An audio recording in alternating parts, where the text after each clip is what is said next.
Assalamualaikum warahmatullahi wabarakatuh. Kembali lagi dengan saya, Vena, yang akan menemani malam kesendirianmu. Sebelum masuk ceritanya, tarik selimutmu, matikan lampu kamarmu. Mari kita simak ceritanya. Kamis siang yang terik. Suasana di kos Zaki terasa lebih ramai dari biasanya. Tumpukan ransel dan koper berjejer di depan pintu, sementara suara tawa dan obrolan mengisi ruang sempit itu. Zaki, Abdul, Wahyu, Siska, dan Widi, 5 mahasiswa semester 4 jurusan desain ini sedang bersiap untuk perjalanan yang sudah mereka rencanakan berbulan-bulan. Guest house di perbukitan itu sedang viral. Banyak yang memuji keindahan pemandangannya. Tapi ada juga cerita-cerita ganjil yang terselip di antara testimoni para pengunjung. Tak ada yang benar-benar percaya pada cerita mistis. Bagi mereka ini hanya liburan biasa, pelarian sejenak dari tugas dan deadline yang tiada henti. Zaki yang paling perfeksionis di antara mereka memastikan semuanya berjalan sesuai rencana. Ia mengecek itinerary yang sudah ia susun rapi di ponselnya. Kita harus sampai sebelum maghrib, katanya tegas, sorot matanya penuh perhitungan. Abdul, si pemalas yang lebih suka mengandalkan orang lain, hanya mengangguk sambil sibuk memesan kopi dari aplikasi ojek online. Santai aja bro, yang penting sampai dengan selamat. Wahyu, yang selalu riang dan easy going, justru sibuk memotret mereka dengan kameranya. Oke, sebelum berangkat, foto dulu, nanti kita bikin vlog perjalanan, ujarnya bersemangat. Siska, satu-satunya yang paling skeptis dengan perjalanan ini, melipat tangan di dada. Ia tak terlalu suka bepergian ke tempat yang terlalu ramai dibicarakan. Gak ada yang kepikiran kalau tempat ini terlalu viral? Tanyanya, nada suaranya ragu. Terkadang sesuatu yang terlalu terkenal justru menyimpan hal yang gak kelihatan. Widi, yang pendiam namun punya intuisi tajam, hanya melirik sekilas ke arah Siska. Sejak awal, ada sesuatu yang membuatnya tak nyaman dengan perjalanan ini. Tapi ia memilih diam. Setelah memastikan semua barang telah masuk ke mobil sewaan, mereka berangkat. Perjalanan dimulai dengan tawa dan candaan. Mobil melaju dengan mantap di bawah kendali Zaki. Ia duduk di kursi pengemudi dengan wajah fokus, kedua tangannya menggenggam kemudi dengan mantap. Jalanan yang mereka lalui masih datar, dikelilingi oleh sawah dan rumah-rumah kecil khas pedesaan. Sesekali ia melirik ke GPS di ponselnya yang tertempel di dashboard, memastikan mereka tetap berada di jalur yang benar. Perkiraan sampai jam berapa, Kapten Zaki? Wahyu bertanya sambil menyandarkan kepalanya ke sandaran kursi. Senyumnya lebar, matanya penuh jahil. Zaki menghela napas kecil sebelum menjawab. Kalau nggak banyak berhenti dan jalanan lancar, sebelum maghrib kita sudah di sana. Tapi kalau kita berhenti di warung buat jajan, kayaknya bisa sampai besok pagi, Abdul menyahut dari bangku belakang. Ia terdengar malas, setengah bersandar di jendela dengan wajah mengantuk. Bener juga tuh. Apalagi kalau ada yang tiba-tiba pengen foto-foto dulu. Siska menimpali dengan nada menggoda sambil melirik ke Wahyu, yang sejak tadi memang sibuk dengan kameranya. Aku ini kan dokumenter perjalanan kita, bukan sekadar turis biasa. Wahyu membelah diri sambil memasang ekspresi dramatis. Ia lalu mengangkat kameranya dan mulai merekam, mengarahkan lensanya ke wajah Widi dan Zaki yang duduk di depan. Widi, yang duduk di kursi penumpang sebelah Zaki, hanya tersenyum kecil. Rambutnya yang panjang tergerai tertiup angin dari jendela yang sedikit terbuka. Dari tadi, ia lebih banyak diam, sesekali melihat pemandangan luar, tapi matanya berkali-kali melirik ke arah Zaki yang tetap fokus menyetir. Aduh, ini sih liburan yang pas banget buat pacaran. Wahyu tiba-tiba nyeletuk, suaranya penuh nada menggoda. Ia melirik Zaki dan Widi bergantian, lalu tersenyum penuh arti. Momen yang sempurna buat berduaan di tengah udara dingin pegunungan, minum kopi berdua, lihat sunset bareng. Siska tertawa kecil. Wahyu, kapan sih lo nggak usil? Serius lo, wah?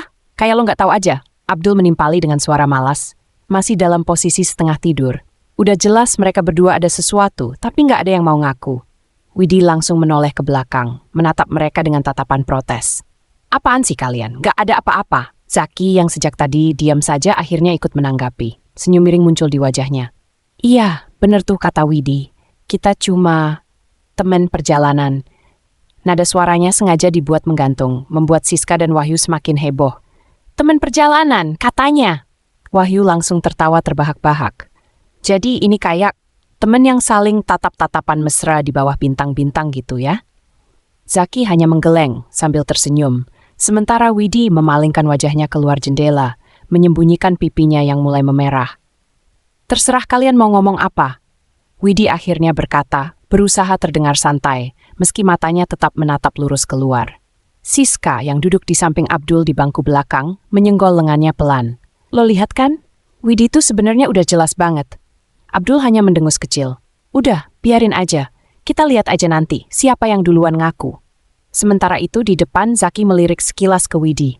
Ada sesuatu di matanya, campuran antara godaan, kenyamanan, dan sesuatu yang lebih dalam, tapi belum ia ungkapkan. Mobil terus melaju, jalanan semakin menanjak, menandakan mereka mulai memasuki daerah perbukitan. Langit yang tadinya cerah mulai berubah ke abu-abuan. Suasana perlahan-lahan terasa berbeda. Langit masih menyisakan semburat jingga ketika mobil mereka tiba-tiba tersentak dan melambat. Lalu berhenti total di tengah jalan yang dikelilingi hutan jati. Zaki segera mengerutkan kening dan mencoba menstarter ulang mobil, tapi mesin hanya mengeluarkan bunyi serak, lalu mati begitu saja. Kenapa nih?" Wahyu yang sejak tadi asik bermain kamera langsung menoleh ke depan. Zaki melepas sabuk pengamannya dengan gerakan cepat. Kayaknya ada masalah di mesin. Widi yang duduk di sebelahnya ikut melirik ke dashboard, menyadari bahwa indikator suhu mesin menyala merah. "Zaki, radiatornya overheat deh." Siska mengangkat alisnya. "Serius? Kenapa bisa?" Zaki menghela napas lalu membuka pintu mobil. "Perjalanan kita naik turun terus tadi. Mungkin mesinnya kepanasan." Abdul mengerang malas dari bangku belakang. "Jadi kita harus nunggu berapa lama?" "Paling nggak setengah jam, biar radiatornya dingin," jawab Zaki sambil keluar dari mobil. Satu persatu mereka ikut turun. Udara di luar terasa lebih sejuk dibanding tadi, tapi ada sesuatu dalam keheningan hutan yang terasa sedikit aneh.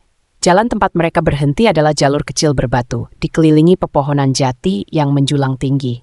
Cahaya matahari yang mulai meredup menciptakan bayangan panjang di antara batang-batang pohon, membuat suasana semakin terasa asing. Tidak ada kendaraan lain yang melintas, tidak ada tanda-tanda pemukiman di sekitar. Hanya suara daun-daun yang berdesir tertiup angin, sesekali diselingi suara burung yang terdengar samar. Namun, Wahyu tampaknya tidak terganggu sama sekali. Alih-alih merasa gelisah, ia malah bersiul pelan, memainkan nada lagu yang sedang viral di TikTok. Bibirnya melengkung nakal, matanya melirik ke arah Widi dan Zaki, masih menggoda soal kedekatan mereka tadi.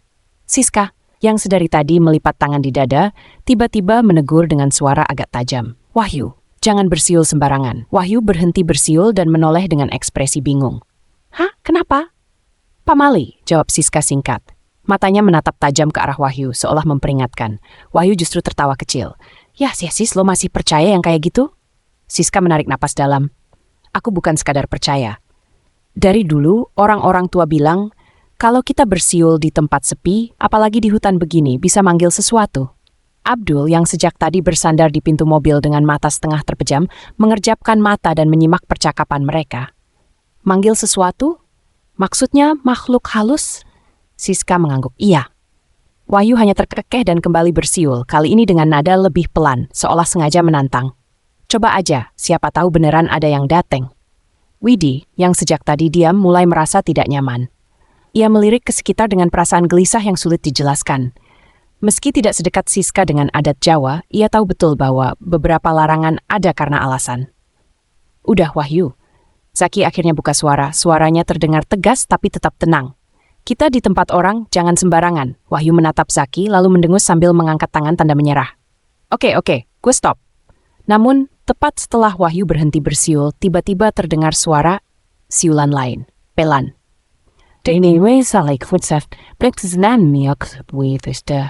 Wahyu menelan ludah, ekspresinya berubah. "Tunggu, itu bukan suara gue kan?" Tak ada yang menjawab. Mata Siska membesar, tangannya mengepal erat di sisi tubuhnya. Abdul, yang tadinya santai, kini tegak berdiri. Zaki dengan cepat melirik ke arah pepohonan jati yang menjulang. Di antara batang-batang pohon yang berdiri rapat, tidak ada tanda-tanda siapapun. Hanya bayangan dan dedaunan yang bergerak tertiup angin. Widi menggenggam lengannya sendiri, merasakan bulu kuduknya meremang. Suara siulan itu berhenti. Hutan kembali sunyi. Mereka langsung masuk ke mobil. Zaki mencoba menstarter mobilnya, namun belum bisa. Mencoba beberapa kali, akhirnya menyala. Widi meminta untuk segera pergi dari sini. Setelah mobil mereka kembali berjalan, Zaki melajukan kendaraan dengan kecepatan lumayan kencang. Adrenalin yang masih tersisa dari insiden mogok dan kejadian aneh tadi membuatnya ingin segera keluar dari hutan jati yang terasa mencekam. Namun, Widi yang duduk di sampingnya merasa tidak nyaman. "Zaki, santai aja, kita nggak perlu ngebut begini. Jalanan mulai gelap dan nggak rata," kata Widi dengan nada khawatir. Zaki menghela napas, lalu sedikit mengurangi kecepatan. Iya. Gue cuma pengen cepat keluar dari sini, balasnya, meski masih sedikit kesal. Di kursi belakang, suasana justru semakin panas. Siska masih sebal dengan Wahyu setelah perdebatan kecil mereka tadi. "Udah dibilangin jangan ngeyel." "Tapi tetap aja sok tahu," omel Siska sambil melipat tangan di dadanya. Wahyu hanya tersenyum miring. "Loh, kan gue cuma siul doang dan akhirnya mobil jalan juga kan? Berarti nggak salah dong gue tadi?" Siska mendengus kesal. "Ih, nyebelin banget sih. Udah salah malah ngeles terus." Abdul yang duduk di tengah menghela napas panjang. "Udahlah, jangan berantem mulu.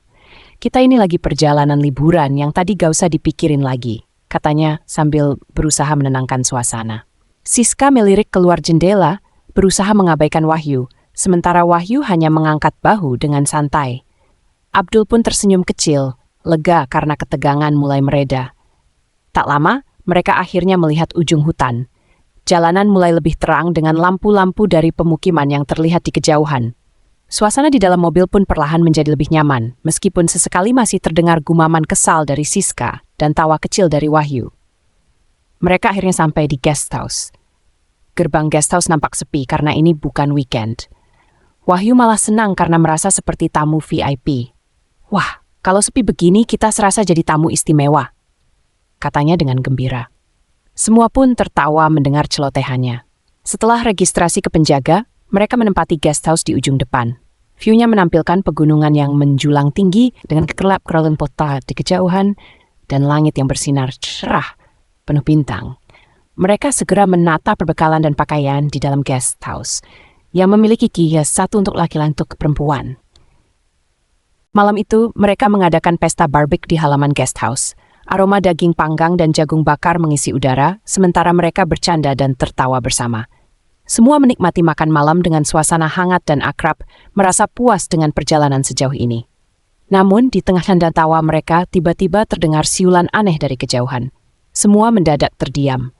Widi yang sedang menggigit jagung panggang, tiba-tiba menegang, matanya membulat. Itu kayak siulan Wahyu pas di hutan tadi, ucap Widi dengan suara bergetar. Siska yang duduk di sebelahnya langsung merinding. Ia memeluk dirinya sendiri, merasa hawa dingin tiba-tiba menyusup ke tubuhnya. "Jangan bercanda, Wi, gua nggak suka," katanya dengan nada panik. Wahyu menelan ludah, matanya menatap ke arah sumber suara, tetapi yang terlihat hanya kegelapan di balik pepohonan di sekitar guest house. "Serius, gua nggak siulan sekarang," katanya dengan wajah sedikit pucat. Abdul mencoba tetap tenang, meski jantungnya mulai berdetak lebih cepat. "Mungkin cuma suara angin atau orang lewat," usulnya, meski nada suaranya sendiri terdengar ragu. Zaki menghela napas berusaha meredakan ketegangan. "Udah, nggak usah takut-takut. Cuma kebetulan aja," katanya, meski tatapnya masih menelusuri kegelapan. Namun beberapa saat kemudian siulan itu terdengar lagi. Kali ini lebih dekat, lebih jelas.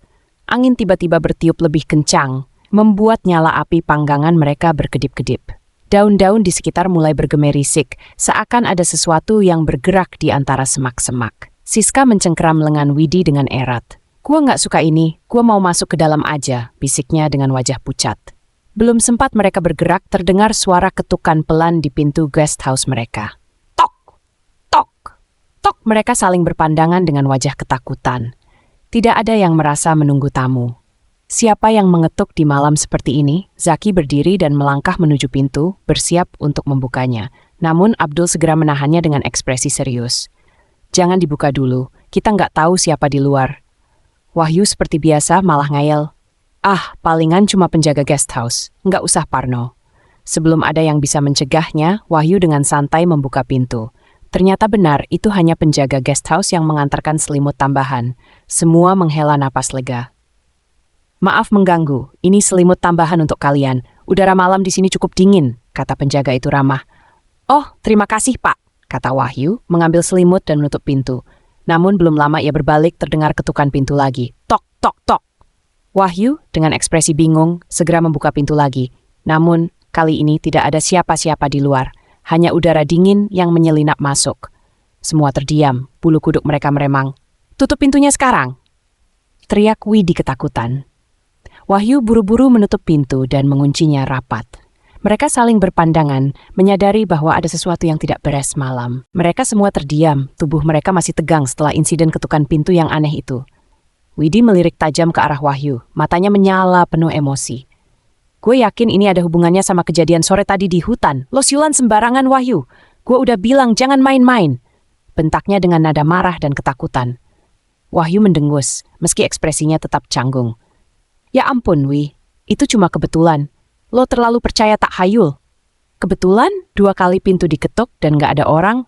Suara siulan tadi, gue gak percaya ini cuma kebetulan." Widi bersikeras, tangannya gemetar. Zaki mencoba menenangkan semua orang. "Udah, sekarang kita duduk aja, tenangin diri dulu. Nggak ada gunanya panik. Ayo ke ruang tamu, kita minum kopi biar lebih rileks." Mereka akhirnya berkumpul di ruang tamu. Abdul membuat kopi untuk mereka semua.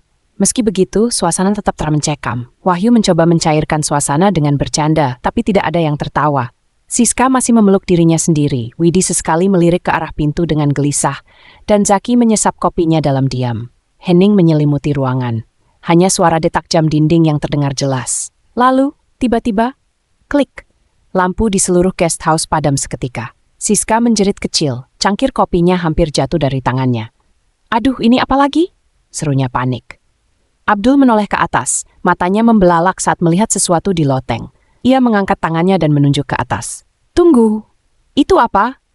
Semua refleks mendongak. Di antara kegelapan, samar-samar terlihat sosok perempuan dengan rambut panjang menjuntai, wajahnya pucat, dan matanya kosong menatap mereka dari celah loteng yang sedikit terbuka. Lalu Wahyu berteriak histeris, "Kuntilanak!" Seketika, sosok itu mengeluarkan suara tawa yang nyaring, suara yang menusuk telinga dan membuat bulu kuduk berdiri. Dengan gerakan cepat, ia melayang menembus tembok dan menghilang ke dalam kegelapan. Hawa dingin langsung menyelimuti ruangan, membuat tubuh mereka membeku di tempat. Tak ada yang berani bergerak atau berbicara. Semuanya hanya bisa menatap satu sama lain dengan wajah pucat pasi. "Gue bilang juga apa?" Widi berbisik dengan suara gemetar. Zaki menelan ludah, berusaha mengendalikan napasnya yang memburu. Kita harus keluar dari sini sekarang." Tiba-tiba, lampu kembali menyala, menerangi ruangan yang masih dipenuhi ketegangan. Namun, tak ada yang merasa lega. Widi masih menatap Wahyu dengan sorot marah. "Ini semua gara-gara lo. Kalau lo nggak siulan di hutan, ini nggak bakal kejadian," kata Widi. Suaranya masih bergetar. "Astaga, itu terlalu parno. Gue udah bilang, ini cuma kebetulan." Wahyu membela diri. "Udah, kalian jangan berdebat terus. Ini bukan waktunya." Siska menyela. Suaranya memecah ketegangan di antara mereka. "Yang jelas, kita harus ngelakuin sesuatu." Abdul mengangguk setuju. "Oke, sekarang kita mau gimana? Kita nggak bisa tinggal di sini dengan keadaan kayak gini." Mereka akhirnya sepakat untuk pergi ke pos jaga guest house, berharap bisa mendapatkan bantuan. Namun, Widi masih terlihat ragu dan enggan keluar. "Gua nggak mau keluar. Kalau sosok itu masih ada di luar gimana?" tanyanya, wajahnya masih tegang. Zaki menepuk bahunya pelan. "Dengar, kita bareng-bareng. Kita nggak akan ninggalin siapapun. Sekarang, yang penting kita cari orang yang bisa bantu." Setelah beberapa kali diyakinkan, Widi akhirnya mengangguk, meski masih tampak takut. Mereka bergegas keluar dari guest house dan berjalan menuju pos jaga yang berada di dekat gerbang. Langkah mereka cepat namun hati-hati, sesekali menoleh ke sekeliling, memastikan tidak ada yang mengikuti mereka. Begitu sampai di pos jaga, mereka bertemu dengan seorang pria separuh baya yang sedang duduk di balik meja kecil menyeruput kopi hangat. Pria itu menatap mereka dengan dahi berkerut, jelas heran melihat wajah-wajah pucat mereka. "Lo ada apa ini? Kok pada kelihatan kayak habis lihat hantu?" tanyanya. Zaki menghela napas lega. "Pak, kita mengalami kejadian aneh di guest house. Kita butuh bantuan." "Nama Bapak siapa?" Pria itu mengangguk kecil. "Nama saya Sony, saya penjaga malam di sini. Coba ceritakan, ada apa?" Mereka pun menceritakan semua kejadian yang dialami sejak di hutan, hingga munculnya sosok menyeramkan di loteng guest house. Wajah Pak Sony tetap tenang. Sesekali ia mengangguk sambil mendengarkan. Setelah mereka selesai bercerita, Pak Sony berdiri dan mendekati Wahyu. Ia meletakkan tangan di kepala Wahyu dan mulai merapalkan doa dalam bahasa yang tidak mereka mengerti. Wahyu yang awalnya ingin bercanda langsung terdiam, merasakan sesuatu yang aneh di dalam tubuhnya. Ia merinding, seolah ada sesuatu yang keluar dari dirinya. Beberapa saat kemudian, Pak Sony menghela napas dan menurunkan tangannya. Ia menatap mereka satu persatu dengan sorot mata bijak. Kalian tadi diikuti, tapi sekarang sudah bersih. Tenang saja, semua sudah aman, katanya dengan nada tegas namun menenangkan. Tapi ingat, jangan main-main lagi dengan hal yang tidak kalian pahami. Makhluk seperti itu bisa saja tersinggung.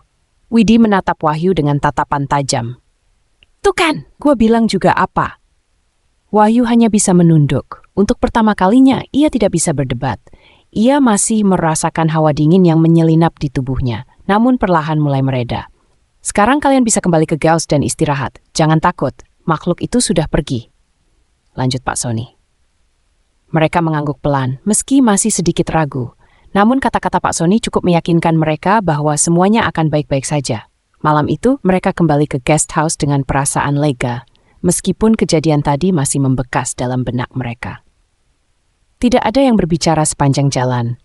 Mereka hanya ingin tidur dan berharap besok pagi semuanya akan terasa lebih normal. Matahari mulai merangkak naik, menyinari guest house yang semalam menjadi saksi ketakutan mereka. Udara pagi terasa sejuk, namun suasana masih sedikit mencekam bagi mereka berlima.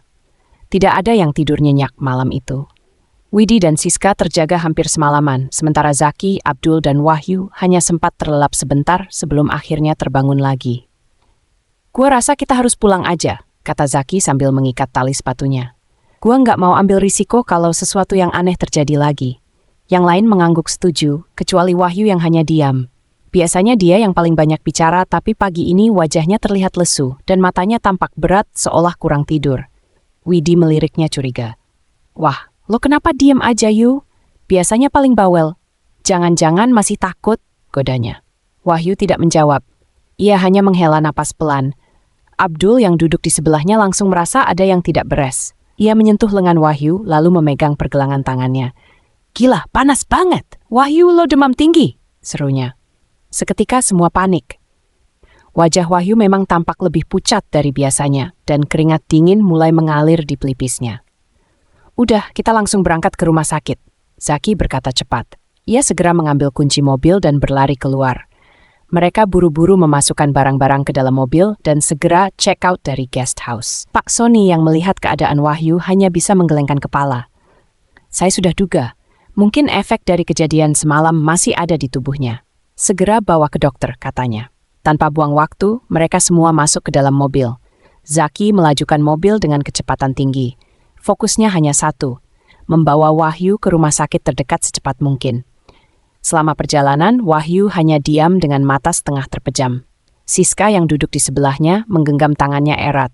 Widi yang biasanya suka meledek Wahyu, kini hanya bisa menggigit bibirnya, merasa sedikit bersalah karena tadi sempat menggodanya. Setelah beberapa puluh menit berkendara, mereka akhirnya tiba di rumah sakit. Wahyu segera dibawa masuk ke ruang pemeriksaan. Para dokter dan perawat menangani kondisinya dengan cepat. Setelah beberapa saat, dokter keluar dan memberitahu bahwa Wahyu mengalami demam tinggi akibat kelelahan dan kemungkinan efek psikis dari ketakutan yang berlebihan. Untung kalian cepat membawanya ke sini. Kondisinya bisa memburuk kalau terlambat. Tapi sekarang dia aman, hanya butuh istirahat dan pemulihan, ujar dokter itu menenangkan. Mereka semua menghela napas lega. Syukurlah. Abdul menyandarkan tubuhnya di kursi tunggu. Zaki menatap teman-temannya. Gue rasa setelah ini kita harus lebih hati-hati. Kita nggak boleh lagi main-main di tempat yang kita nggak pahami. Yang lain mengangguk setuju. Malam itu telah menjadi pelajaran besar bagi mereka. Liburan yang seharusnya menyenangkan berubah menjadi pengalaman yang tidak akan pernah mereka lupakan.